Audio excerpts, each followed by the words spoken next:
Hai, masih bersama saya Mr. G bicara.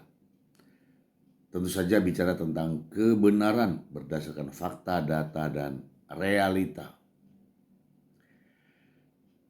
Untuk para PMI, di mana saja Anda berada.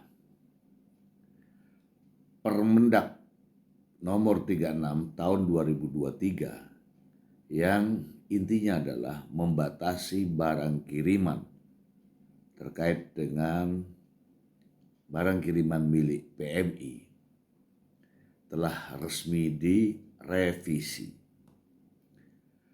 Dalam revisi tersebut, Menteri Perdagangan atau Kemendak tidak lagi mengatur tentang barang kiriman pekerja migran Indonesia.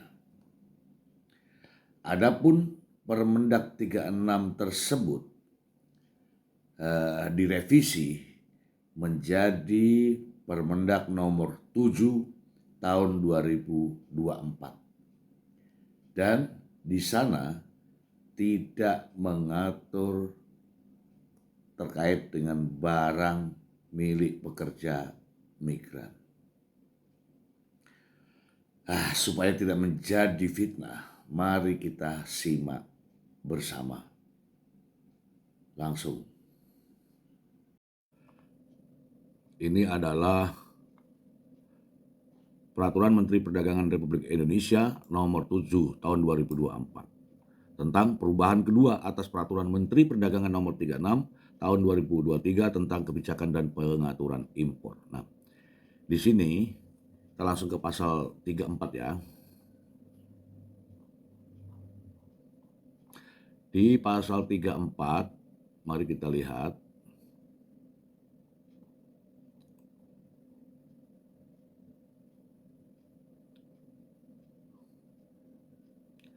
Ya ini ya. Pasal 34 ini pasal 34 nih. Ketentuan pasal 34 diubah sehingga berbunyi sebagai berikut. Ya, pasal 34 ayat 1 nih.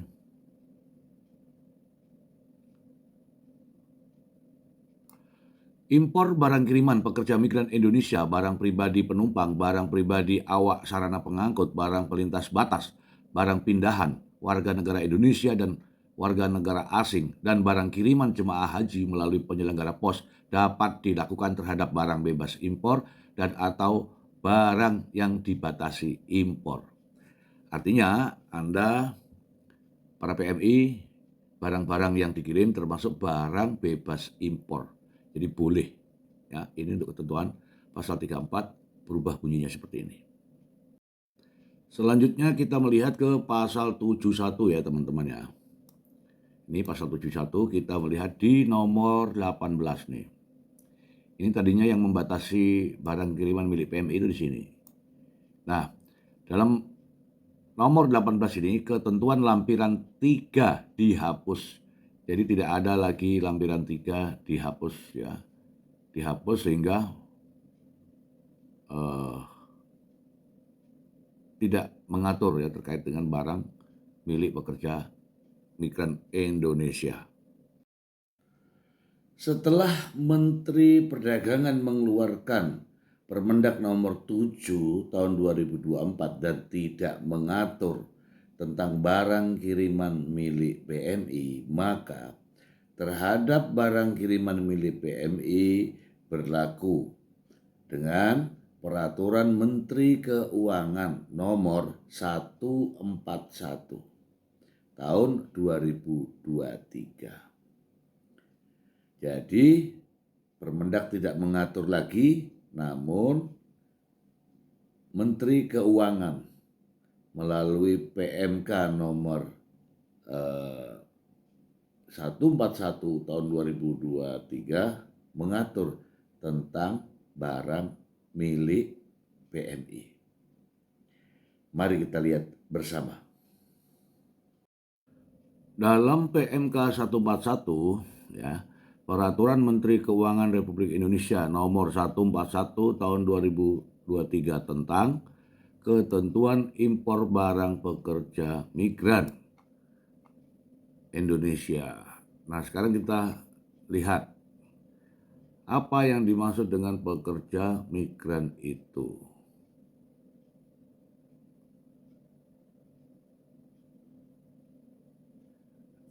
Nah, ya.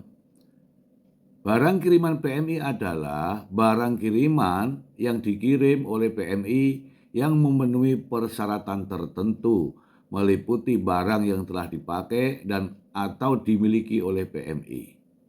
Ini kaitannya barang kiriman.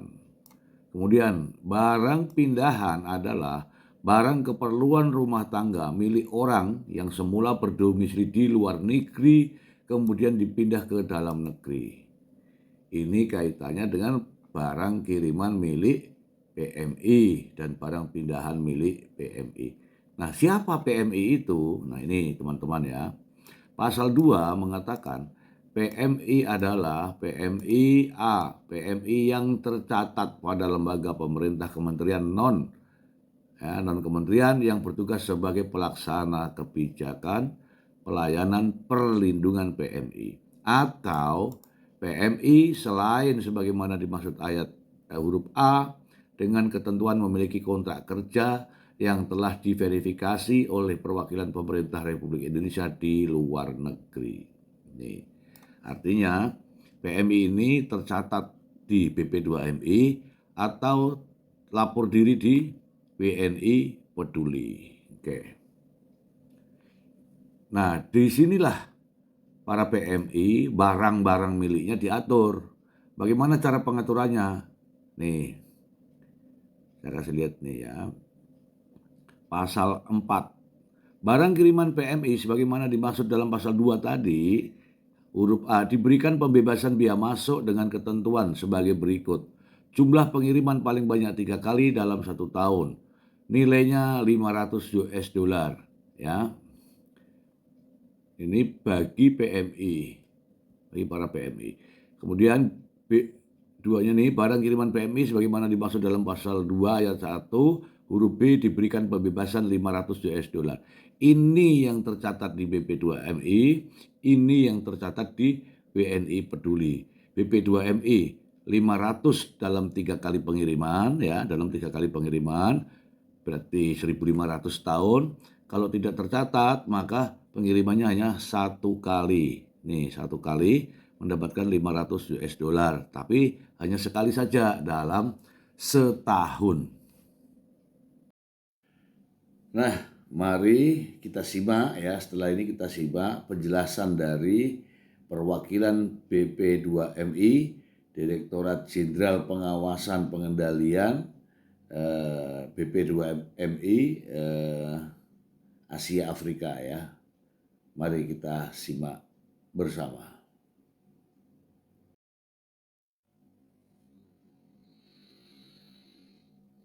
Para pekerja migran Indonesia tidak bisa seenaknya mengirim barang aja gitu tanpa memenuhi ketentuan yang berlaku ya. Nah, pertama adalah ketentuan yang berlaku yang perlu diperhatikan adalah bahwa kebijakan relaksasi pengiriman barang ya dan barang bawaan penumpang itu diberikan ya untuk PMI ya, itu adalah mereka pada PMI yang terdata ya, terdaftar ya. Kalau di BP2MI adalah terdaftar di Cisco P2MI ya. Itu ada 5 skema di sana. Yang paling besar adalah skema P2P, private to private, lewat pengiriman lewat P3MI. Kemudian yang kedua adalah G2G ya, ke Korea, ke Jerman ya, nanti ke Arab Saudi ya. Kemudian ada lewat Mandiri ya. Kemudian lewat UKPS ya, itu ya, dan G2P.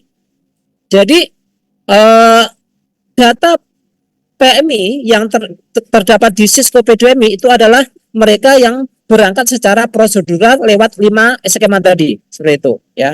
Nah, kemudian bagi mereka yang tidak terdata di Cisco P2MI ya, mereka harus terdata di lembaga atau kementerian lembaga lain. Dalam hal ini adalah Kemenlu lewat WNI Peduli sebagaimana yang disampaikan oleh Pak Dir Doni Fajar Doni tadi ya. Nah, jadi teman-teman itu harus mendaftar lewat portal WNI Peduli ya, dengan membawa kontrak kerja, ya, surat kontrak kerja yang nanti kontrak kerja itu akan diverifikasi oleh perwakilan RI di luar negeri, KBRI maupun KJRI, seperti itu, ya. Nah, nanti baru Bapak Ibu bisa mendapatkan relaksasi, tapi ini kategori yang non prosedural, ya, dengan mendapatkan relaksasi 500 US dollar dalam setahun dalam satu kali pengiriman.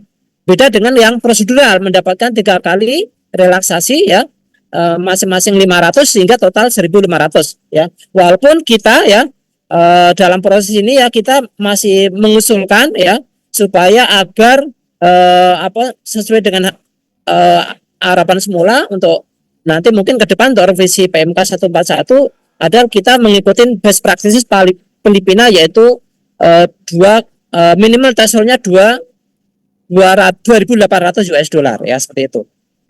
Nah, Bapak Ibu, jadi masalah pendataan ini penting, ya. Jadi minta tolong kepada para pekerja migran Indonesia dan perusahaan jasa titipan untuk mengecek status daripada pengirim ini, apakah sudah terdaftar di Siskope 2MI. Kalau tidak terdaftar di Siskope harus terdaftar di WNI Peduli, ya, gitu. Nah, ini makanya karena kalau tidak terdaftar di BP2MI dan Nah, itulah penjelasan dari direvisinya Permendak 36 tahun 2023, kemudian diubah menjadi Permendak nomor 7 tahun 2024. Mungkin masih ada yang bertanya, loh kok ribet gitu ya, kok ribet? Tidak ya. Saya akan berikan penjelasan terkait dengan pemberlakuan Permendak nomor 7 tahun 2024 ya pada tayangan selanjutnya. Demikian, semoga bermanfaat. Terima kasih. Assalamualaikum warahmatullahi wabarakatuh.